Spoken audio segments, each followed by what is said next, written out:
Today, let's preview NFL Week 15 on this edition of the Shumake Take. Let's get it.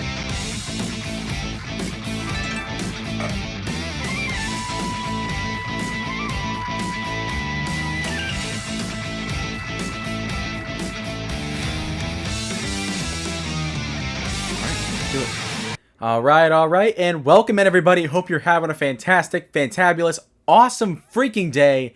My name is Garrett Shumake, and you are listening to the Shumake Take. This is episode number 30. Finally hit the big 3-0. That's crazy. 30 episodes of doing the show already, and the season's almost over. Absolutely freaking wild. I remember, it feels like yesterday since I went back to doing Shumake Take in late July, early August, when preseason football was happening. Oh man, it feels like it feels like yesterday, but it was 6 months ago. It was literally 5-6 months ago when I came back to record this show, and we're already 30 episodes in. That is crazy. That is crazy.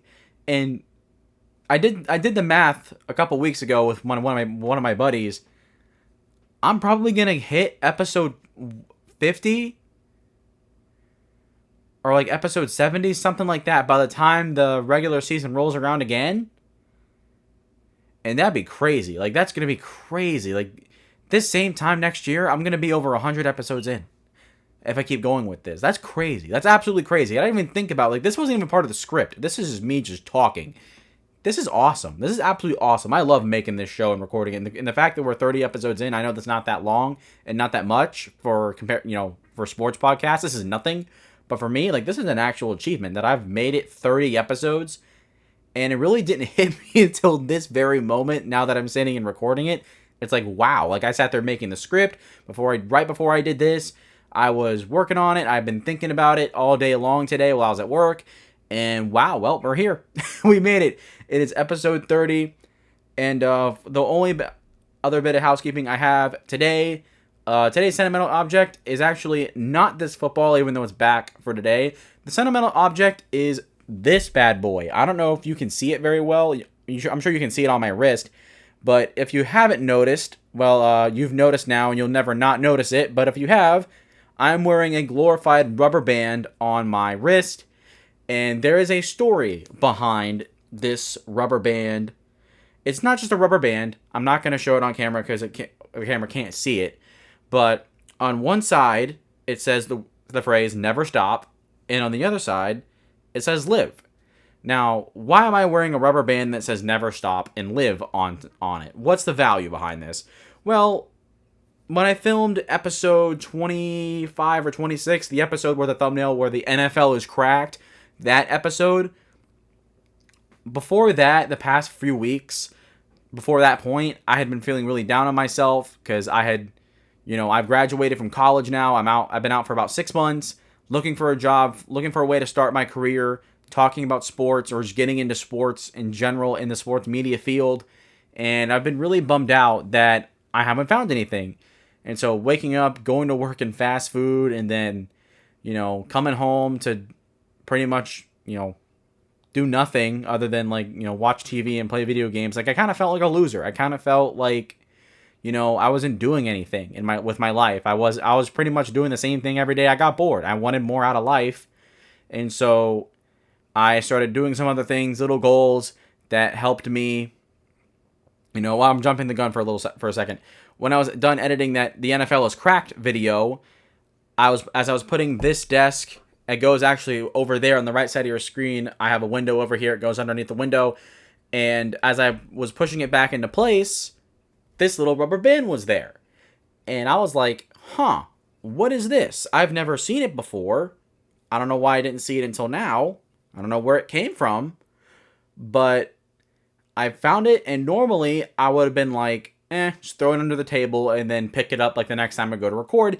And then part of me, something told me to just pick it up. And so I picked it up, looked at it, and I saw the words never stop. And then boom, it hit me. It just hit me. It hit me that for some reason, I reflected and I was like, wait a second. I'm not a loser. I'm recording a football podcast. I am doing something that I enjoy. I'm doing something that I enjoy doing. I like it. And also, I'm talking about football. It's my dream job to be a play-by-play announcer for the NFL. And even though this is not anywhere near being a play-by-play announcer, I'm still, taking an opportunity to talk about football and let people hear what I have to say. And I thought about some of the stuff that I've done in my personal life, like obviously graduating from college and getting a degree and finishing that out. Then I have a lot of money saved up. So I've been very financially responsible, thanks to my mother for teaching me a lot of really cool tips to help stay financially responsible. So there's that. And I just kind of reflect on some of the things I have accomplished in life. And it turns out, yeah, I am not a loser. I'm not a loser. Things are not going how I want them to go. But at the same time, where I've gotten right now to this point, if I were to go to my 10-year-old self or my 15-year-old self, the little kid that wanted to, be a football personality on TV so bad, if he were to look at me right now and see where I'm at, he would be ecstatic and be through the roof, knowing that he's going to go graduate college and then, have a football podcast. Nothing big right now at the time of the recording of this video, but something that he enjoys doing and something that he loves. And finding this bracelet, rubber band, whatever you want to call it, it just all hit me, and then the words never stop. It finally gave me the drive and the motivation I've been looking for, because without having a job, without having a career, without things going the way I wanted it to, I kind of lost my drive and kind of lost my motivation to do things and to change and to go further beyond the status quo and get something more out of life. And life does not begin until you go earn it. If you sit here in your comfort zone, just living the status quo and being okay with it, you're never going to get the most out of life. Getting the most out of life starts with getting out of your comfort zone, doing things different, but honestly, going to earn it. If you go out there and you go earn it, whatever that means for you, things in your life get so much more fun. They actually feel rewarding. They feel refreshing. And just finding this bracelet, rubber band, whatever you want to call it again, on the ground is what kickstarted that for me. And so now I have a little whiteboard, dry erase board, that I write down goals to do every day. For the past couple weeks, I've been doing really good at keeping track of it and finishing out the list. And I'm proud of myself. I'm really proud of myself. And honestly, I don't know how this little piece just found me. It found me more than I found it. And now I've recently done a lot of things to change my life and make things better. And with my reformed drive and motivation, I can not be more happier for finding this little thing. And now that you know why I have it, you know why it makes it a little bit more cooler instead of just being a weird piece of rubber just chilling on my wrist. But I went on about that topic a little too long. I was getting a little sentimental. So for those of you that appreciate it, thank you very much. But for those of you that have didn't want me to talk about it this long, I am sorry. But let's move on. Let's talk about today's episode. First, before we preview NFL Week 15, we have to recap Monday Night Football, where the Bengals defeated the Dallas Cowboys 27-20. Bengals overcoming their second half struggles amid the Cowboys' Leon Lett level of special teams disaster. That didn't make grammatical sense, but we're going to get there. We'll talk about it, because what had happened here, Cowboys ended up blocking a Bengals punt, and the player tried to recover it. He grabbed it, dropped it, Bengals jump on it and recover it, and the Bengals go on to score. Jamar Chase getting a 40-yard touchdown with a minute to go, giving them the lead. We'll talk more about the play itself later on, but the big takeaway for me, and I talked about this in my preview for this game was going to come down to which defense made more plays. And honestly, I thought it was Dallas, especially in the second half. Look, Joe Burrow was really good in this game, but in the second half, they were able to limit him. They were able to limit most of their weapons outside of Jamar Chase. Malik Hooker got a good interception in the fourth quarter. It was clutch, gave it the offense an opportunity to go back and go down and take the lead. And overall, they just made moving the ball for the Bengals difficult. They were in multiple third and longs. They got multiple stuffs on first down, driving them backwards. But looking at the game as a whole, who made more plays? It was Cincinnati.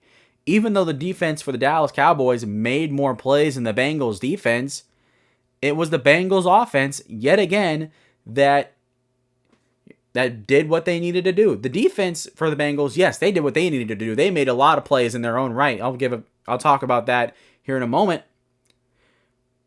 But going to Cincinnati here on offense, Joe Burrow, 33 of 44, 369 yards, 2 passing touchdowns, both to Jamar Chase, who had 14 catches, 177 yards, and 2 touchdowns. Now, while I said whoever makes the most plays on defense is going to win, that wasn't entirely the case, but I did also say that the Bengals are going to win because Joe Burrow and Jamar Chase are going to prove too much to handle. And they were too much to handle. Jamar Chase was the only thing that was consistently getting anything in the passing game. Consistently. Well, Chase Brown, he had 65 receiving yards. He had 58 rushing yards. He had a good game overall. He had a really nice touchdown running on the sideline, tight-roped it, and was able to get in. That was an awesome play, but there was times where he would slow down and he would get stuffed and he would go a little quiet. And outside of those two guys, Chase and Brown, unironically, Chase Brown, Jamar Chase Brown. But outside of that, no one was really making consistent plays for Cincinnati. And as I mentioned, they were limiting Burrow in the passing game outside of Jamar Chase. They were doing a much better job in the second half, but obviously they couldn't.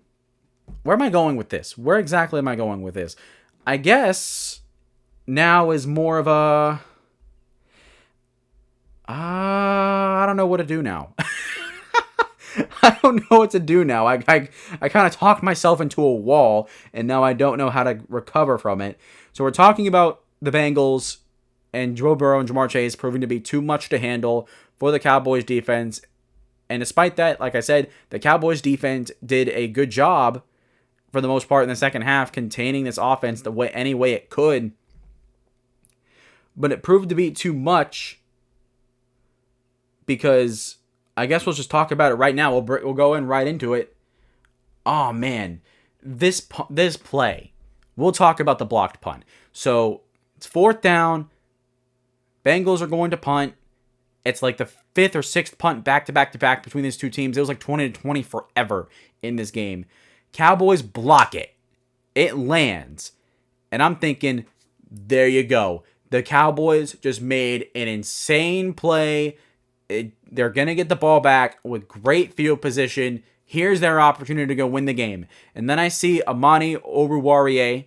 I said that right. Yes, I did. Let's go. I said the name right. I was spent like 5 minutes while I was making the script practicing this to try and get it right, and I couldn't get it right consistently. Got it right on the first rip, speaking it out loud. Let's go. I'm not going to try it again and take the wind out of my sails.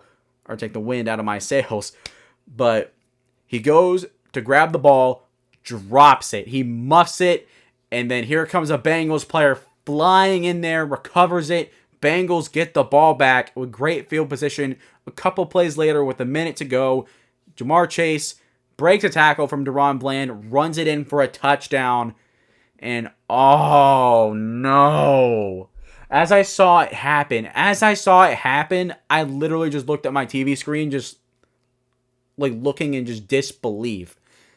And there's a reason why I said it was a Leon Lett level of special teams disaster. Because those of you that may not know, if you do know, you already know what's going on right now. If you don't know, back in the 90s, the Cowboys had a defensive end. His name was Leon Lett. And in a game against the Miami Dolphins, it was snowing. The Cowboys had a chance to win, or the Dolphins were going to kick a field goal to win the game. The Cowboys block it. It goes into the end zone, and all you have to do is just let it be, because the ball's dead. It's not live. It would be the game. That game would be over. But Leon Lett goes sliding in, absolutely just sliding in, accidentally touches the ball. The Dolphins recover it for a touchdown because the ball went into the end zone and stopped. and the Dolphins win the game. And the reason why like this works, I don't know entirely about the rule, but what happens is when the ball is punted and it gets blocked and it lands, because it wasn't touched by an offensive player or like a player in general, in that sense, the ball's not live. But when a player that's, I guess, not the punter and the blocker, I don't know how exactly it works, but the ball is dead. Right now, the ball is dead. It's not a live football. But when someone else touches it, the ball becomes live and it's allowed to be recovered by either team. And so with Amani going to get the ball and he dropped it, the ball became live and the Bengals were able to fall on it and recover it. And they had it. I mean, the Cowboys had the opportunity to go down the field and win this game. It's just this disaster. It was terrible. It was absolutely terrible. You cannot have that in such a critical moment. You know, an interception here or a blown coverage there, that's going to happen in an NFL game. But no, like, mistakes are as heartbreaking, bone-crushing, shocking, and looking the worst more than special teams disasters. Whether it's a fumble or the punter drops the ball or there's a blocked punt like it was in this game, or in this instance, the Cowboys literally had it in their hands ready to go win and they screwed it up. And God, it's just so tough. I can't stress that enough. And for Cincinnati, they get the ball back and they respond. And that's why I said the Cincinnati Bengals, while their defense didn't make more plays than the Dallas Cowboys defense, overall they made more plays. On offense, you know, the Chase Brown touchdown that I mentioned, this Jamar Chase touchdown, right? And it wasn't just that. Trey Hendrickson got a sack in this game on the final drive when the Cowboys, with a minute to go, are trying to get down the field and score a touchdown. Trey Hendrickson bullies Chuma Edoga and gets a sack, finally gets one. He was trying to get one all night long, was getting close, wasn't getting home, and he finally got it in a very critical situation. And then, you know, Geno Stone, their safety, Bengals player, tried to catch it, bounces off his hands, and he's able to dive and grab it earlier in the game. And, of course, in the special teams recovery, overall, the Bengals team made more plays than Dallas, which ultimately gave them the win. And for Dallas, on offense, they simply didn't do enough. In the passing game, especially, they didn't do enough. That's where it really fell flat. And Cooper Rush, 16-31, had 183 yards, had a touchdown, or 2 touchdowns, had 1 interception. And outside of CeeDee Lamb, who had 93 yards and a touchdown in this game, the Cowboys need another wide receiver so bad. They need a wide receiver so bad. You know, Cooper Rush didn't play great in this game, but outside of CeeDee Lamb, his receivers were not giving him that much help. This is horrible. At this point right now for the Dallas Cowboys, a wide receiver 2 is a bigger need than running back. It's a bigger need than running back. Rico Dowdle had 18 carries, 131 yards, 7.8 yards per carry. He had the best game of the season tonight for him. He had his best game so far. And at this point, there's no doubt in my mind that maybe you don't even need to draft a running back in the first round. Maybe you can get one in the second or the third round. One of these guys, maybe like a Dylan Sampson out of Tennessee, or what's the other guy? Le'Veon Johnson, I think what his name is. I don't even know that's his name. I think his first name is Le'Veon, but you can get that guy, right? Like, you could get a running back in the second or third round now, but the wide receiver is a bigger need. CeeDee Lamb is great. He's awesome. But outside of that, what do you have? Brandon Cooks, he's a veteran who can't do much anymore. Kevontae Turpin, he's a good gadget player, but he's not a wide receiver. He's not a guy that you can line up out there and beat a man. That's not his thing. That's not his MO. He's a gadget guy. And outside of that, what else is there? There's literally nothing there.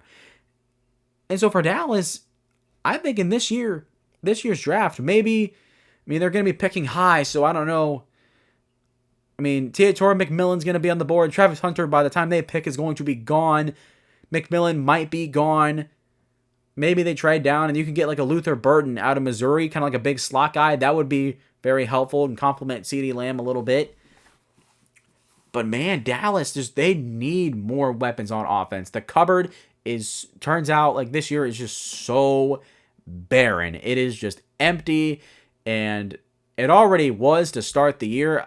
People were very skeptical because CeeDee Lamb, Brandon Cooks, who's a veteran, people gave him the benefit of the doubt, and then Zeke Elliott coming back as the starter, and it was like, what are we doing here?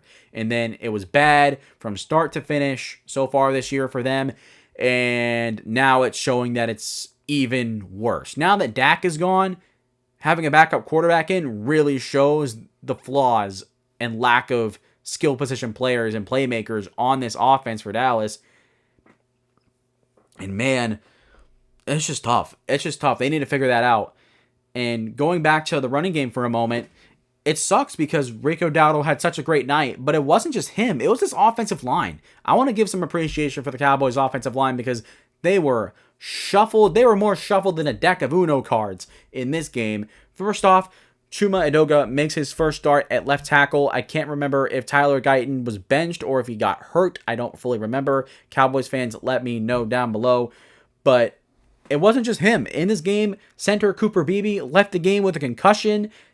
And then right guard Brock Hoffman moved up to center. And then off the bench, the backup right guard, TJ Bass, came in to play that spot. And they played mostly phenomenal. They only allowed 3 sacks, obviously one in the fourth quarter. That wasn't great. Edoga got absolutely bullied by Trey Hendrickson. But, I mean, despite given the circumstances, I thought the Cowboys' offensive line was fantastic. I thought they were really good, despite the fact that you have a new guy starting at left tackle and your right guard moves to center and then a backup moves in to take his place. Like, all that shuffling on the offensive line, and you got all that production, they were able to be really good. That's awesome. It was an awesome night for the running back, Rico Dowdle, and the offensive line. It's just this passing game without Dak Prescott and without a good wide receiver, too, to complement CeeDee Lamb. It's just, it's not good enough. It's simply not good enough. And you look at what the running game and offensive line was able to do, and it's obvious to me, like I said, the Cowboys need another wide receiver. They need one, and at this point, at this point, Cowboys need to draft a receiver in round 1 or round 2 at the latest. They need one really bad. Maybe you go get T. Higgins in free agency. You get a veteran guy to complement Lamb. I don't know. Maybe not, because you gave Lamb a massive contract.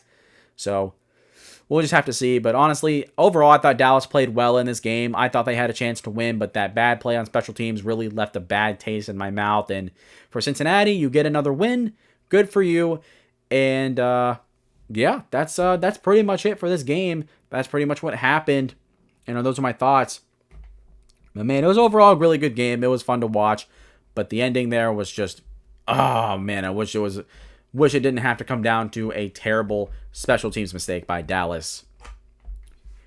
But now, after talking about that for a little too long, we got to talk about NFL Week 15. And before we start, last week for Week 14, I went 9-4 picking games. I am up to 139-70 overall on the season to this point, which is going really good. It's great. This week is going to be a challenge. It is going to be an absolute challenge because there's 5 games on this list. These are my top. They'll be my top 5 games of the week, and they all could go either way. They really could, in my opinion. And I really haven't. I don't know why I'm gonna do this now, so late in the year, but I guess better late than never. We'll end the year. These past 4 weeks doing these videos strong. So I'm going to give you every week from now on, whenever I preview games, I'm going to give you my top 5 games of the week. If you've noticed, I've put like the big games on the thumbnails for the YouTube videos, like my top 3 or top 4, top 5. I've done that throughout the year, but I really haven't said anything about it. So right now, on the record, on camera, I'm going to be covering my top 5 games of the week. Not in order. They're going to go down the list as they happen. Like, for example, the Rams and 49ers on Thursday Night Football. That's my number 3. I'm not going to talk about them, but I'll quickly give them to you. Number 5 is Packers at Seahawks. Number 4 is Bucs at the Chargers. Number 3 is the Rams at the 49ers. Number 2, Steelers at Eagles. And then number 1, Bills at the Lions. And we'll talk about them as we go down the matchup list. Also, if you don't know, I cover the games from Thursday Night Football, the 1 o'clock games, then the 4 o'clock games, and then Sunday Night Football and Monday Night Football. I pretty much go down the same list that you look at on the NFL website. Like if you look at the regular season schedule over there, that's how it's structured. I just pretty much made a call, went on Microsoft Word, typed in a couple columns, made them happen. I just typed everything in. Boom. So that's how we're going to do it. But let's start with the number 3 game on Thursday Night Football. The Rams traveling to San Francisco to face the 49ers. Here's the thing. Going into this game, the Rams get a massive win against Buffalo. Huge win in the game of the year to this point. And then the 49ers, they get a huge win at home against the Chicago Bears. They're back at home again to face the Rams. This game is going to be very interesting because both teams made their declaration on Sunday that they are not dead. I talked about the Seahawks being a potential playoff team and how they're the NFC West favorite now. The Cardinals, I've talked a lot about them being in the playoff hunt. I really haven't given much thought to the 49ers and to the Rams. But with their wins on Sunday, they made their stand. They are not dead yet. But the question is, which of these teams is going to further reinforce that narrative for me? And I think it's honestly going to be the Rams. Because here's the thing. Before the year started, I had these two teams splitting. Two teams tend to split. And the Rams won the first one. So you would think the 49ers would win the second one because they're at home. And for sure, the Rams have an opportunity to win this game. But I think coming off of a win against the Buffalo Bills, I think that's going to do more and give this team more energy to continue going more than the 49ers and the Bears. I don't even know if that makes sense now that I'm saying it out loud. Both teams are going to have a lot of energy going into this game because the Rams and the 49ers won. The Cardinals lost. At least fighting for that wild card race, there's going to be blood in the water with all three of these teams. And while, spoiler alert, I have the Cardinals expecting to get a bounce back win against the Patriots, which we'll talk about later on once we get to it. You know, there is a real opportunity for one of these teams to make a late season push and get like the last wild card spot and get the 7th seed. It's very much possible, but it's just going to be a matter of who it's going to be. Because I think at this point, the Seahawks are going to win the division. I think they're the best team. I think they've, at this point, proven that. And for Arizona, LA, and then the 49ers, they're all fighting it out. And with the Cardinals losing, I have them winning against the Patriots. We'll talk about it later. Right now, the Rams and the 49ers have an opportunity to win 2 straight games and push themselves into second place in this division. And I think it's going to be the Rams. Actually talking about the game, because looking at the 49ers defense, it just hasn't been that great as much as you normally think it is. The way that the Rams have been able to run the ball well consistently. They've been able to get Puka Nacua involved. They've been able to get Cooper Kupp involved. And when the Rams are able to get all of their star players going and get them involved, they win and dominate football games. And for the 49ers defense, which they had a good bounce back showing against the Bears. They got 7 sacks. They were all over them. They were all over them. But here's the thing. The Rams offensive line is better than the Bears. I don't know by how much. I've never been like a big offensive line guy. I kind of have a general idea of which offensive lines are good or bad in the NFL, but the Rams have always kind of been an enigma to me in that regard. But the Rams are going to have their work cut out for them because the 49ers are going to come with a lot of pressure, just like they did in Chicago. I think that's going to be a narrative that they or a trend that they keep pushing to help out their corners, to help out their linebackers a little bit. And the Rams, I just feel more comfortable picking the Rams. I mean, I know I'm not really doing too good in the analysis department right now, but something tells me that the Rams are going to win this game. The 49ers definitely can. I'm not going to rule that out. Like I said, they're the third best game of the week, and all 5 of them are 50-50. But given the Rams' dominant win maybe not dominant, but like a really good statement win over the Bills, I think just the momentum coming from that game is just going to push them over the top. I think it's going to mean a little bit more to them now because they've proven that not only can they go toe-to-toe with the best of the best, they can beat the best of the best. Compared to the 49ers beating the Bears aren't a good football team. And for a middling team like the 49ers, well, good for you. You beat a bad football team. Whoop-de-doo! So I think the Rams just have that momentum on their side. I think they're going to win. They're going to sweep the 49ers. And I talked about it. If the Rams end up making a playoff push and facing Seattle in the playoffs, that is going to be a classic. All right, we'll move on from that. Next up, we're going to our 1 o'clock games. The Dallas Cowboys traveling to Carolina to face the Carolina Panthers. I got the Panthers winning this game. The way they played against Philly last week, very, very much impressed me. And overall, how well they played these past 4 or 5 games has been very, very impressive. And they definitely are not playing like a 3-10 football team. They're playing much better than that. They're playing clean, solid football on defense. On offense, they're finally making plays down the field. There's some explosion. And then Chuba Hubbard is doing his thing like he's done all year to this point. And for Dallas, coming off such a heartbreaking, terrible loss to the Cincinnati Bengals, I find it hard to believe that the Cowboys are going to bounce back against the Carolina Panthers with how well they've been playing. I think the Panthers have a lot more momentum on their side, believe it or not. And I think they win this game. They're at home. I know they went to Philly. Here's an opportunity to get a bounce back-ish type of win for the Panthers and further assure their fans and further assure myself and a bunch of other NFL fans that the Panthers are actually trending in a positive direction. Next up, we got the Chiefs traveling to Cleveland to face the Browns. The Chiefs are going to win this game, no doubt in my mind. But wouldn't it be the most Browns thing ever to win this game?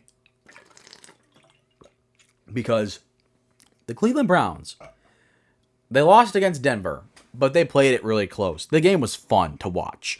Then they go to Pittsburgh. They struggle, but there was points in this game where it was close, and the Browns were making it interesting. The Browns have shown that even though they haven't won very many games, they're able to stay in them. They're able to keep things close. And with the struggling Chiefs offense, there is an opportunity here for the Browns to make it interesting. Now, is it going to matter? No, because when the fourth quarter hits, Mahomes becomes a different animal. And so far, outside of the Bills, no team has proven that they can be ready for it, that they are ready for it and they can stop it. So I'm not going to pick the Browns to be able to stop it. Are you kidding me? Although it would be the most Brown things ever to get an upset against the Kansas City Chiefs. That'd be absolutely nuts. But if it happens, well, you're going to hear my thoughts about it on come Tuesday morning. But for now, the Chiefs are going to win this game. There's no doubt. Kareem Hunt does go back to Cleveland to face his former team. They let him go. Or no, did they trade him? No, yeah, they traded him, I think, to the Chiefs, back to the Chiefs. Or no, did they cut him? I can't remember if they cut him or traded him to the Chiefs. But either way, he's no longer on the Browns. He started on the Browns this year, went to the Chiefs, had a couple good games so far in Isaiah Pacheco's absence. But now Pacheco is back, so I don't know how much of a revenge game it's going to be. But it is something to look at. It's something of notability. But Chiefs are winning this game for sure, no doubt. Next up on this list, this one just missed the top 5. It's an honorable mention for me. The Dolphins traveling to Houston to face the Texans. Texans are at home coming off their bye week. I think the Texans are going to win this game. Like I said, you're at home coming off your bye week. Those situations right there are critical. And with Houston, as they've been struggling, here's a good opportunity for their offense to bounce back against a struggling Dolphins defense. And for their defense, they got a test. They got their work cut out for them because Tua's playing well. Tyreek Hill got back into rhythm against the Jets. Jalen Waddle played well. And Jonnu Smith and the emergence of him as a threat over the middle. This Texans defense is going to be challenged. It is going to be tested. It is going to be challenged. And how are you going to make sure that you do not get upset at home coming off your bye week? You just gotta contain it. First off, you gotta stop Devon Achane in the run game. Even though the Dolphins won last week in overtime against the Jets, and overall Tua has been the engine of the offense that it needed all year long. I mean, it's always been that way. The offense has always been centered around Tua. But when you look at games that Miami's lost, the majority of the time they just cannot run the football. They simply just cannot do it. And against Houston's defense, against a better football team than the Jets, even though their Jets defense is probably better, I think Houston has an opportunity here to take advantage of what's been given to them and get a win here. It's not going to be pretty. It's not going to be easy. This defense is going to be challenged, but if Houston can just handle their business on offense against the Dolphins defense, I have no problem picking Houston to win this game. Although if they lose, they're still going to win the division, but man, we might have to start having a conversation about how good the Texans are actually. For real. Like, if they don't win this game against the Dolphins, I might flat out and say the Texans may not be a very good football team. They might be a mid football team if they manage to lose to the Miami Dolphins. Next up, we got an absolute stinker of a game. The Jets traveling to Jacksonville to face the Jaguars.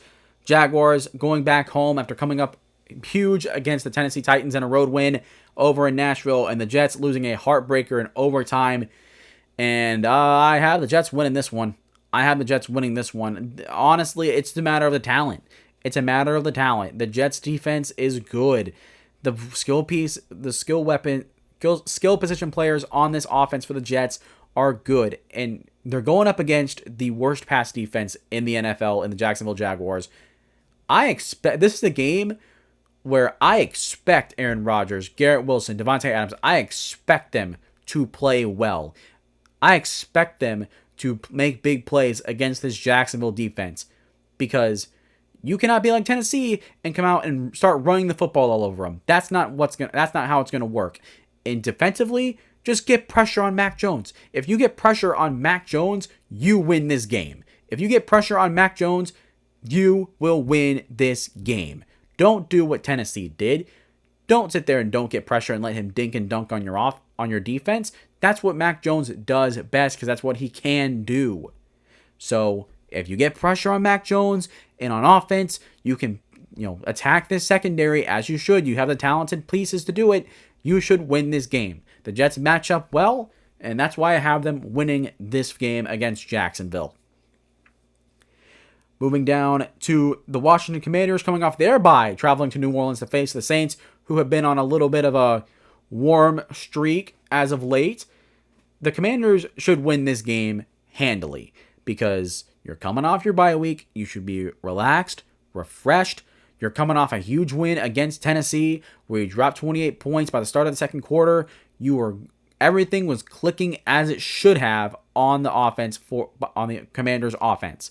And defensively, you're going to have your work cut out for you. Maybe, I don't know if Derek Carr is going to play in this game. I know he got hurt. Jake Haener came in for a period of time. I don't know what the extent of the injury is. But if Derek Carr does not start this game, flat out the Commanders are winning. Like, I'm not even going to entertain the potential of an upset. If Derek Carr plays, the odds of them winning are greater than 0. But even then, I think the Commanders are a much better football team. They're going to be refreshed. They're coming off of a huge win at home against Tennessee. They should take care of business here as well. And I expect the Commanders to win this football game. Next up, the second to last 1 o'clock game. The Baltimore Ravens traveling to New York to face the Giants. Ravens, that's it. They're going to they should destroy the New York Giants. There is no reason in God's green earth that this game should be good. There is no way that this game should be good. It shouldn't. It simply shouldn't. This Ravens offense, I think they were on their bye too last week, right? Right? Am I right, guys? I'm not talking to anybody, by the way. I'm just openly thinking out loud. Because the last time we saw him was with the Philadelphia Eagles. No, they had their bye week. Yeah, they just had their bye week, I think. So they were coming off their bye as well. If that's the case, if that's true, either way, the Ravens just absolutely destroy the Giants. And if this game is even close,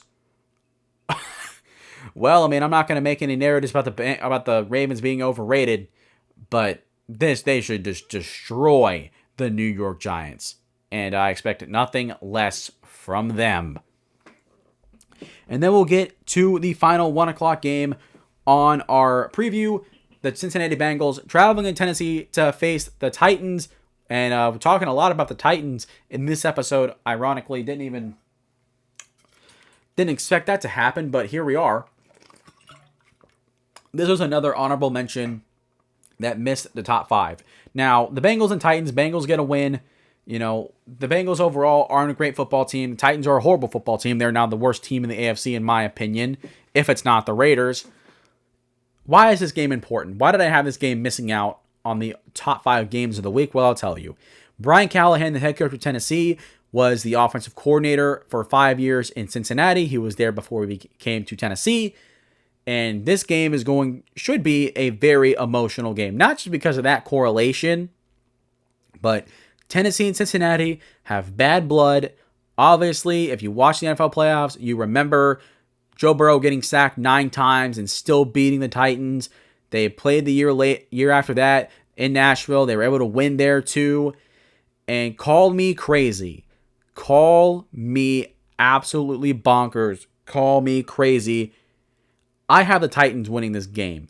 Not because I think they're the better football team or because they match up well, but this game is going to be a very emotional, gritty game. And while Cincinnati and Joe Burrow, Jamar Chase are going to absolutely cook this defense to shreds, I think Tennessee will have something to fight for in this game. They have something to prove. They'll have something to fight for in this game. Every time these two teams play anyways, it's a close fight regardless. And I think Tennessee is going to come away with this one. Something tells me that we're going to be in for an absolute treat. This is totally not going to bite me in the butt come Tuesday, or technically Monday or Sunday, when I keep track of the game Monday, when I go to record it and talk about it. But we'll see. Getting into the 4 o'clock games now. I talked about it before. Patriots at the Cardinals. Cardinals are winning this game. I think they get a bounce back win here against the New England Patriots. But defensively for the Cardinals, they've been torched. They have not been a great unit. And you're going up against a rookie, Drake May. Here is your opportunity to get a bounce back performance. Here's your opportunity to go up against a team that has also struggled to run the football consistently. Not as bad as Seattle, but the job here for Arizona's defense is to just do their job and handle their business. If you can just do your job and handle your business, the Cardinals offense will do just fine. The Cardinals offense will do more than enough to take advantage of this terrible Patriots defense and win this football game. You're at home. There's no excuse for losing this game for the Arizona Cardinals. That's why I have them winning this game. Next up, we have the Colts traveling to Denver to face the Broncos. Broncos are going to win this one, getting a huge win on Monday Night Football. Yeah, Monday Night Football against the Browns. They went into their bye week, and coming off of it now, they're at home again. You're going up against a struggling Anthony Richardson, a defense that's not very good in Indianapolis. I expect Bo Nix to go nuts. I expect him to play great in this game. I expect Jaleel McLaughlin to have another solid performance, and if he does, then that would make things a lot better for their offense going into the future. And for their defense, sure, you might have your work cut out a little bit for you because Anthony Richardson can run around. He can make plays that some quarterbacks simply can't. So you're going to be challenged on keeping your edge into being able to set the edge and keep your integrity there and not letting him get out of the pocket, because that's where he can make you pay if you let him. But there is no reason the Broncos should lose this game. There's a reason why, like, a lot of these games, I'm kind of like just saying there's no excuse. It's because there's no excuse. While the top 5 games of the week are great, a lot of these games, like the Commanders at the Saints, the Jets at the Jaguars, the Ravens at the Giants, these should be absolute stinkers of a game, because they either shouldn't be a very good game because both teams are bad, or one team is significantly better than the other. So these games should be wins for the respective teams I'm picking to win. And the same thing applies here for the Broncos. They should win this game. They should win it. They're a good offense and a good rookie quarterback going up against a terrible Colts defense, and you have one of the best defenses going in the NFL going up against a quarterback that can barely throw over 10 passes a game or complete over 10 passes a game. So there's no excuse. This should be a game the Broncos win handily. No doubt about that. And then we get to the number 1 game on the top 5 list. It's the first, 4th, 2nd, and 5th place games are all back to back on the bottom, and then we finish with Monday Night Football.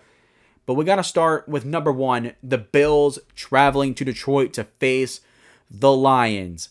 I have not made my pick for this game yet, so I'm going to be making the pick right here on the show as you guys listen to it. And this is going to be tough. This is right here. I talked about this game a couple weeks ago being a potential game of the year candidate. And while it's going to be hard to beat 44-42, if Buffalo can go into Detroit and we can have a similar game like that, that would be absolutely nuts. But here's the thing. I had thought about this. The Bills' offense is fantastic. But going against the Detroit defense and going against Detroit, this team wants to drag your butt through the mud. They want to grab you by your shirt collar, drag you through the dirt, and pick you back up and see if you still stand. I would say that with definition, but the Lions defense is injured. They are injured. And with the new pieces that they have on their defense, I'm looking at Josh Allen in his MVP level season he's having. I'm looking at James Cook, who's explosive. I'm looking at Khalil Shakir, Mac Hollins, Amari Cooper. I'm looking at these guys, and I'm looking at this offense that works its best when it gets into space. They run after catch. They can get into space.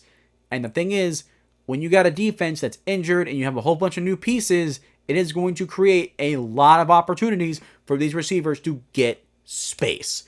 So I think Josh Allen is going to have his way with this Lions defense. As much as it pains me to say that, I think it's going to happen. The Bills have scored 30 plus points in 7 straight games. At this point, who is going to stop them? Who is going to stop them? Detroit could. They very much could. For all I know, the idea of dragging them through the mud is going to work. But the numbers and looking at what the Bills have been able to do, I'm more inclined to buy into that. And then it moves over to the Lions offense. Does the Lions offense have the firepower to keep up with Josh Allen? Yes, they do. They most certainly do. But you're going up against a Bills defense that's been mostly good this year. Yes, the Rams game on the defensive side of the ball for them was horrible. If you drop 44 points in a game ever, that's a horrible performance. It is. It simply is. But looking at what the Lions offense has been able to do, looking at what the Bills offense has been able to do, and you look at the state of the Bills defense, and you look at the state of the Lions defense, this game will be similar to the Cowboys and Bengals game, where I believe the team that wins will be the defense that makes the most plays. And when you look at the Bills defense, which is healthier, they've played well, and you look at what I believe Josh Allen's going to do to this Lions defense, that's just hurt. You're not going up against Green Bay. You're going up against Josh Allen. You're not going up against Jordan Love. You're going up against Josh Allen. This is a completely different animal than going up against Green Bay.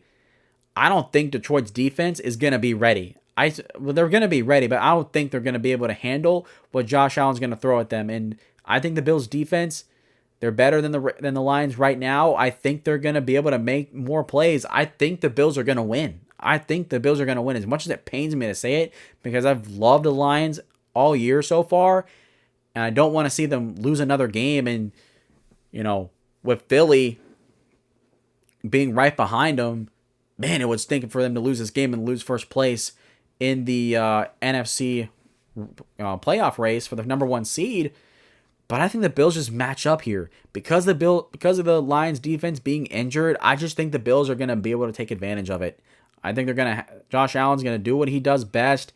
And the Lions offense, simply because the Bills' defense is healthier and they're cleaner, they'll have more opportunities to make plays. I just don't know how much they're going to keep up.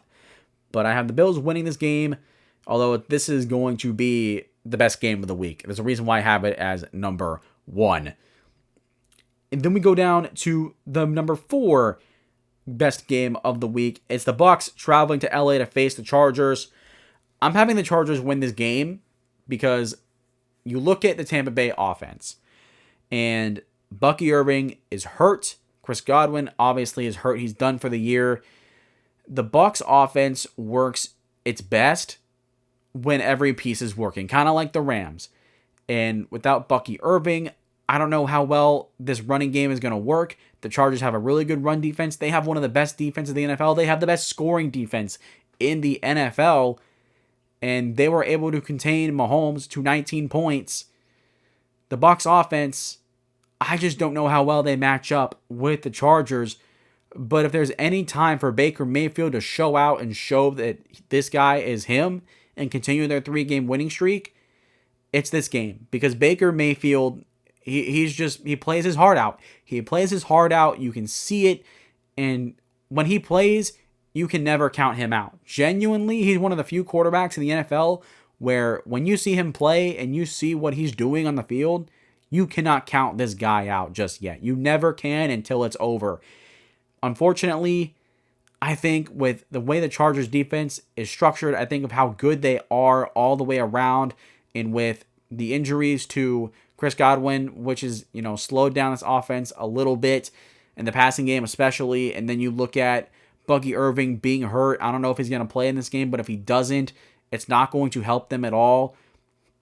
I think the Chargers just match up well, and with the Chargers offense, they've struggled to run the ball. The Bucs are going to have their way there, but Justin Herbert is going to do Justin Herbert things, and I don't think the Bucs are going to be able to match up well against the Chargers. Although they could win, it's very much a winnable game for Tampa Bay. But I think the Chargers are a better football team. I think defensively, they're one of the best in the NFL, of course, and I think that's what's going to help them get a win at home against Tampa Bay.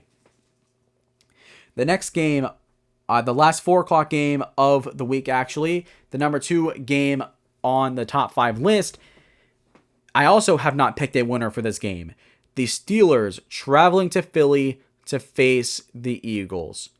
Now, out of curiosity, by the way, if you don't know, obviously Pittsburgh and Philadelphia are both in Pennsylvania, so this is the Battle of Pennsylvania.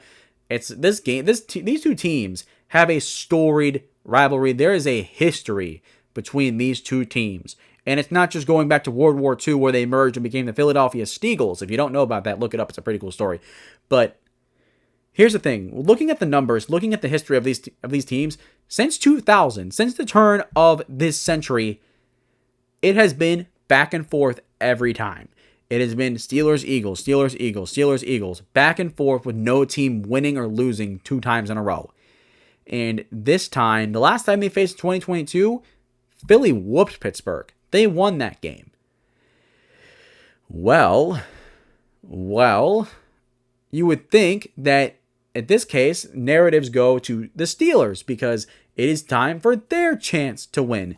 But not so fast, my fellow viewers, because this Philly team has Saquon Barkley, who is the Offensive Player of the Year. At this point, I'm going to pencil it in at Week 15. He is going to win Offensive Player of the Year, so I'm going to call him that, as he deserves it.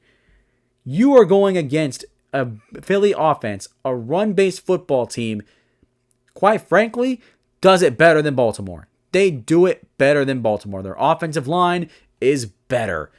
Saquon Barkley is having a better year than Derrick Henry. You can't really pick one over the other. Maybe Saquon because his receiving ability, fine. Then you look at Jalen Hurts. Jalen Hurts is also really good at running off structure. But here's the thing. The Pittsburgh defense, when they faced Baltimore, was able to contain the run. They're going to have a similar game plan to stop Saquon Barkley and stop Jalen Hurts from running the football. But then, not so fast. Not so fast. Philly has better receivers than Baltimore. What does Baltimore have, guys? Zay Flowers, who is great. Mark Andrews and Isaiah Likely, who are good, but not consistent.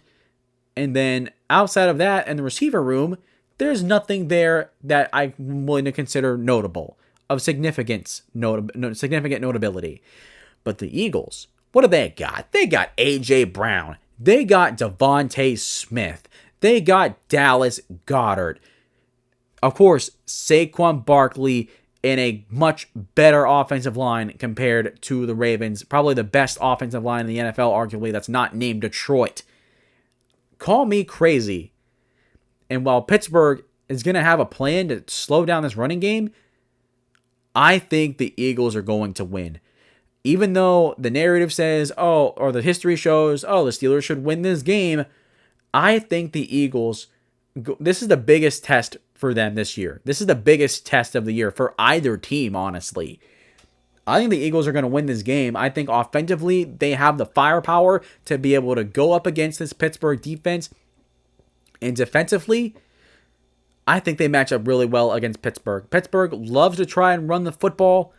And Philly's got a defensive line. They got big guys, on the interior that are going to be able to... I'm sorry. They have the big guys, Jalen Carter, Jordan Davis. They should have the ability to take advantage of a Pittsburgh offensive line that has shown struggles this year. And outside of George Pickens and Najee Harris, there's Jalen Warren at running back. There's Mike Williams, who hasn't done too much.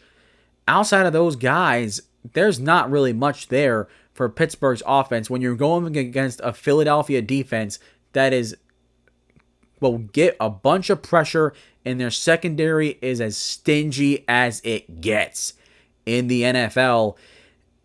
And I just don't think the Pittsburgh offense, while it's been really good, I just don't think they have the firepower to overcome what the defense is going to throw at them like the Eagles have going against Pittsburgh's defense.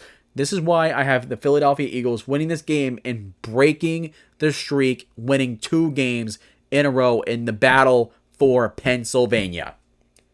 Woo, this game's got me excited. This game might actually be better than the Bills and Lions game, because this game, both teams are healthy, raring to go, and they match up really well. But compared to the Bills and the Lions, this defense I'm very worried about. But either way, Eagles are winning this game. We'll move on to Sunday night football. The Green Bay Packers traveling to Seattle to face the Seahawks. This is my number 5 game of the week. I think the Packers win this game. The Packers, how do I start this? How do I start this game? The Packers with Jordan Love, I think they're going up against a tough defense in Seattle. But here's the deal. Seattle's defense is nothing like Detroit's. While Seattle's defense is good in their own right, Detroit is very resilient. They are good. They are well refined, despite with all the pieces, new pieces, moving pieces for them and all the injuries that they've had. I just think Seattle's defense, they're going to match up fine, I guess, against the Packers. But I think the Packers have a bounce back opportunity here. I think Josh Jacobs gets the ball a ton. I think he continues what he's doing. I think Jordan Love continues to play solid and continues to play clean. Now you're going up against Devon Witherspoon and Tariq Woolen, who are 2 really, really good corners. So it's going to be hard trying to get your deep shots, because they're going to be, especially Tariq Woolen, who has elite speed, he's going to be over Christian Watson all game, I feel like, going down the field. I think he is going to be the guy to run with Watson and make sure that he does not make the big play. Because the Packers, when they make the big play, they can win games. They can show that their offense can move. Without those big plays, they've been shown to struggle. But I don't think they're going to need to, because I think Josh Jacobs is going to take advantage of this defensive line that's been inconsistent, and I think it's going to help them out there. And defensively, the Packers' defense is very solid. It's very clean. Now, don't look now, but Seattle's got some dogs at receiver. JSN, DK Metcalf, I've been talking about him all year long. And Zach Charbonnet finally did something this year. The Seahawks finally were able to run the football with success, a lot of success. And you're going up against a defense that's pretty darn good at stopping the run. This is a huge test for Seattle's offense, because now they have the ability to run the football. Here's a good defense that can stop the run well. Here you go. Good luck. See what you can do. Because going against the Cardinals defense, that's one thing. The Packers defense is a completely different animal. And even though I'm kind of sounding like I'm in favor of the Seahawks right now, here's why I don't have them winning this game. Because I don't think they're going to run the football. and with their ability and with what they were able to do against the Cardinals, I expect them to try that again and continue to build on that. And when they realize that they cannot run on the Green Bay Packers, they're going to try and throw it more, which that caters more to their strengths because JSN and DK Metcalf, like I mentioned. But this secondary is no slouch. Keyshawn Nixon is a good corner. Xavier McKinney is an all-pro safety. And then what are their other safety that's a rookie? He's doing good. He's playing well. I don't know if Jair Alexander's going to be back for this game. I don't know where he's been. I don't know. Obviously, he's been hurt, but I don't know if he's done for the year or not. Someone that's a Packers fans, let me know in the comments. But I think the Seattle Seahawks are going to try and run the football. They won't be able to run the football very well against the Packers defense, and it's going to make them one-dimensional. And to a defense that's been good all year long, you're not facing the Arizona Cardinals. You're facing the Green Bay Packers, and defensively, I think that they can do enough to to slow down the Seahawks offense. So that's why I have the Packers winning this game. But despite the fact that I was kind of sounding like I was in favor of the Seahawks, that's because this game I really don't know who is going to win. Genuinely, I don't know. The idea that, they're going to try and run the ball with Zach Charbonnet again, that's just kind of a spitball, if I'm being honest. It's not really great analysis. But I just think the Packers are going to win. I think they're the better football team here. They're better coached for sure. I don't know. I just think the Packers are going to win. This game could go either way, though. This one will be a very interesting game to watch for sure. Excuse me. Sorry, let me take a sip of water. And then we'll finish out with Monday Night Football. I wish I didn't have to, though. Because out of all these great games on the Week 15 breakdown here on this preview, of course we got to finish off with a couple of more stinkers. There's literally either a game's going to be straight up good or a game's going to be straight up bad, in my opinion. And obviously there's going to be a couple games in there that are closer. There's a game that I'm not going to pick right. Something crazy is going to happen. It always does. It's any given Sunday. That's how the NFL works. But when I look at the Bears traveling to Minnesota to face the Vikings on Monday Night Football in what's the first game of a doubleheader, which, again, I know that when they make the schedule in March, April, they don't think about, where the teams are going to be at this point this year. They think they're going to be good. So before the year started, Bears and Vikings should be good. Falcons and Raiders, But the Bears and Vikings, the Vikings are going to beat up on the Chicago Bears. After what happened in San Francisco, I don't know if the Chicago Bears can have anything else to fight for. You're going up against a division rival. You played well against them before, but with the Vikings coming off a win that they had against the Falcons, oh Lord, I think they're going to come in, or the Chicago Bears are going to come in, they're going to get beat up, and they're going to walk out destroyed.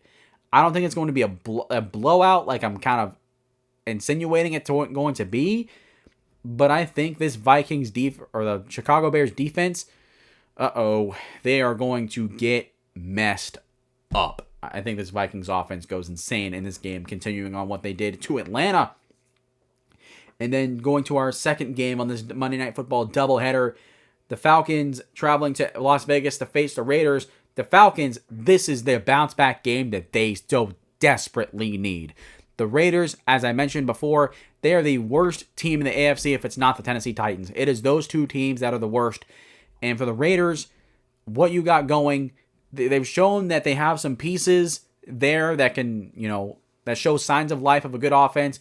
But with Aiden O'Connell hurt and Gardner Minshew hurt, Desmond Ridder is probably going to start in this game, if I had to guess. The Falcons, like I mentioned, this game does not get more bounce back for them than it gets. You're on a 4-game skid. You're going against one of the worst teams in the NFL. You need to win this game. You need to dominate this game.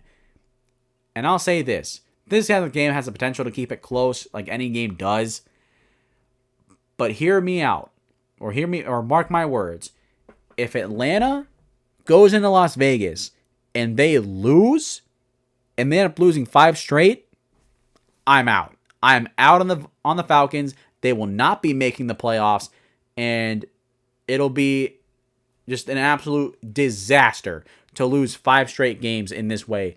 There's literally no excuse for the Falcons to lose this game. They need a bounce back win so bad. You lose the division, the Bucs are rolling, and look, I have the Chargers beating the Bucs this week. If you can beat the lowly Las Vegas Raiders and get some momentum back and get another game back into your division, this would be huge for them. This would be huge for them. But if they lose this game, even with the Bucs losing, I'm out. I'm straight up out. So at this point, the margin for error for the Falcons is 0. It is literally 0. They cannot mess up anymore this year. And especially against a terrible Raiders team, this should be an easy win for the Atlanta Falcons. And that's it. We got through all of the games, recapped Monday Night Football, previewed all of NFL Week 15. Let me know your thoughts in the comments down below. I want to hear all of your thoughts. Even if you want to just comment down below and say hi, guaranteed 100%, I will say hello to you back. So we'll go ahead and leave a comment and test me. I will answer the call, ladies and gentlemen. And other than that, don't forget to do whatever your YouTuber tells you to do. You guys already know the drill. Like the video, subscribe to the channel, pressing those 2 buttons help the algorithm and help me significantly. Only takes a few seconds. It's free. If you don't like it, you can always change your mind. Other than that, share the video, whether you're sharing a link with your friends online or on social media, or you're going to your friends and family and just spreading word of mouth. Get everybody locked in and locked on to the Shumake Take podcast, coming out with great NFL content for you guys 2 times a week, every Tuesday and Wednesday at 8 a.m. Eastern Standard Time. Remember, I'm now uploading on Tuesdays now for my weekly recaps. Wednesdays are still the same with my weekly previews. But that is going to do it for me today, guys. Hope you guys have enjoyed, and I will see you guys next time.